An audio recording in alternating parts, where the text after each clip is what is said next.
Hi ஜனங்களே, இன்றைக்கி எங்கள் வீட்டில் என்ன செய்ய போகிறோம் பார்க்கலாம். ஓகேங்களா. ஒயிட் ரைஸ் வந்து குக் ஆகிட்டு இருக்குது. ஓகேங்களா.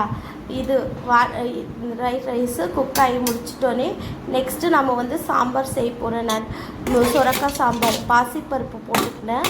பாசிப்பருப்பு போட்டு முடிச்சிட்டோன்னே நெக்ஸ்ட்டு நான் கட் பண்ண வெஜிடேபிள்ஸ் ஒன்றும் இல்லை, தக்காளி, வெங்காயம், சுரக்காய் இது மூணுமே நம்ம போட்டுக்கணும். குக்கரில் பாசிப்பருப்பு கூட போட்டு முடிச்சிட்டோன்னே நெக்ஸ்ட்டு மஞ்சத்தூள் போட்டுக்கணும். கொஞ்சம் ஆஃபு சைடு வந்து பெருங்காயத்தூள் போட்டுக்கணும்.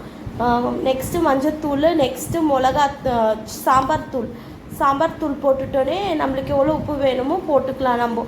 ஸோ உப்பு போட்டுட்டு நம்ம சில்லி ஒன்று பச்சை மிளகா ஒன்று போட்டுக்கணும். வாஷ் பண்ணிவிட்டு போட்டு முடிச்சிட்டோன்னே நம்ம 2 பூண்டு போட்டுக்கலாம். 2 பூண்டு போட்டுட்டோன்னே குக்கரில் வந்து விசில் விட்டு முடிச்சுட்டோன்னே தாளிக்கணும். நெக்ஸ்ட்டு வானல் வச்சுக்கணும். வானல் வச்சுட்டு எண்ணெய் ஊற்றிக்கணும். எண்ணெய் ஊற்றிட்டோன்னே கடுகு போட்டுக்கணும். கடுகு போட்டு முடிச்சிட்டோன்னே எண்ணெய் காயுது இல்லைங்களா, காய்ச்சி முடிச்சோடனே கடுகு போட்டுக்கணும்.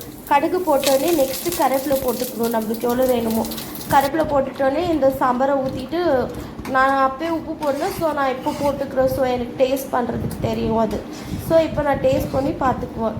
ஸோ இதுதான் பாட்டில் கார்ட் சாம்பார். ஆனால் இது நல்லா தான் இருக்குமே, ஈஸி செய்ய பேச்சுலர்ஸ்க்கெலாம்.